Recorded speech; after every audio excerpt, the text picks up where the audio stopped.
December 1978, shortened Tamil senior grade. Get ready for the dictation. 10 seconds. 5 seconds. Start. ஐயா, இந்த மாநிலத்தில் வேளாண்மை நிலை மனநிறைவு அளிப்பதாக அமைந்திருக்கிறது. ஆனாலும் வறட்சி நம் முன்னேற்றத்தை தடைப்படுத்தி இருக்கிறது. நம்முடைய தேவை போக உபரியாக உள்ள தானியத்தை கவனத்துடன் கணக்கிட்டு விற்பனைக்கு என்று உபரி தானியம் பெருமளவில் அரசாங்க கட்டுப்பாட்டில் இருந்தாக வேண்டும். இதன் மூலம் இதுதான் நாம் கையாளும் அணுகுமுறை என்று அரசாங்கம் குறிப்பிட்டிருக்கிறார்கள். அந்த கட்டுப்பாடு மிக மிக அவசியம். இந்த கட்டுப்பாடு இருக்கிற காரணத்தால்தான் இப்பொழுது ஏழை எளியவர்களுக்கு உணவு தானியங்கள் கிடைத்து வருகின்றன. இந்த கட்டுப்பாட்டை சொல்லுகிற நேரத்தில் முன்னால் இருந்த தட்டுப்பாடு என் கவனத்திற்கு வருகிறது.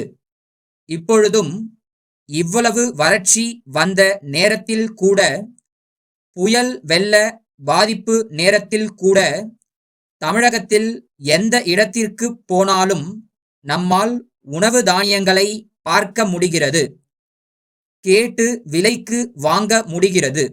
ஆனால் 2 ஆண்டுகளுக்கு முன்பு அவைகளை கண்களால் பார்க்கக்கூட முடியாத அளவுக்கு தட்டுப்பாடு இருந்தது. எனவே இந்த உணவு தானியங்கள், உபரி தானியங்கள் பெருமளவில் அரசாங்கத்தின் கையிருப்பில் இருக்க வேண்டியது மிக அவசியமானதாகும்.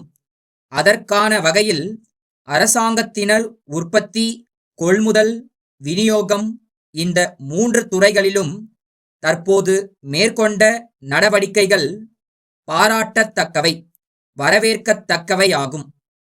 வணிகர்களிடமிருந்து 20% அரசு கொள்முதல் செய்வதற்கு திட்டமிட்டு நிறைவேற்றி வருவது பற்றி நண்பர்கள் கூறினார்கள்.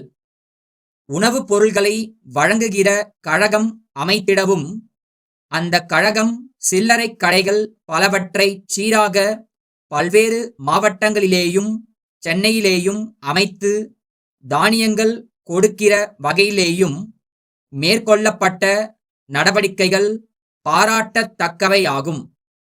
மாநில அரசு முயற்சியால் மட்டுமல்லாமல் மத்திய நிதி வரி விதிப்பு கொள்கை மூலம்தான் விலைவாசியை கட்டுப்படுத்த முடியும். நான் இதை சொல்லுகிற போது இந்த அரசு இவைகளை அறிவித்த வகையிலேயும் உணவு தானியங்கள் ஏழைகளுக்கு, இல்லாதவர்களுக்கு, பாட்டாளிகளுக்கு கிடைக்காமல் போகக்கூடாது என்கிற வகையிலேயும் எடுத்திருக்கிற முயற்சிகள் பாராட்டத்தக்கவை என்பதை தெரிவித்துக் கொள்கிறேன். இந்த விலைவாசி ஏற்றத்திற்கு வரி விதிப்பு கொள்கை ஒரு முக்கிய காரணமாகும். வேளாண்மை உற்பத்தியை பெருக்குவது அவசியம். நியாயமான நிலையான பொருளாதார வளர்ச்சிக்கு வேளாண்மை உற்பத்தி மிக அவசியம். நிரந்தரமான வேளாண்மை உற்பத்திக்கு உரம் அவசியமானதாகும். இந்த உர உற்பத்தி தொழில்களை உள்நாட்டிலே துவக்க வேண்டியதற்கும், வெளிநாட்டிலிருந்து உரத்தை இறக்குமதி செய்வதற்கும் நீண்டகால திட்டம் வேண்டும்.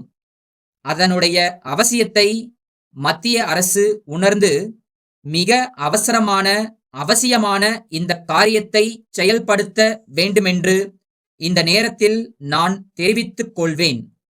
அடுத்து, காலத்திற்கு ஏற்றவாறு நம்முடைய பாசன வசதிகளை சீராக்கிட வேண்டும். எனவே காவிரி பாசன ஏற்பாட்டை காலத்திற்கேற்றவாறு மாற்றியமைக்க வேண்டுகிறேன். காஞ்சிபுரம் பட்டு சேலை தயாரிப்பாளர்கள் சங்கம் பம்பாயிலுள்ள இந்திய பட்டு வாரியத்திற்கு அனுப்பிய கடிதம்.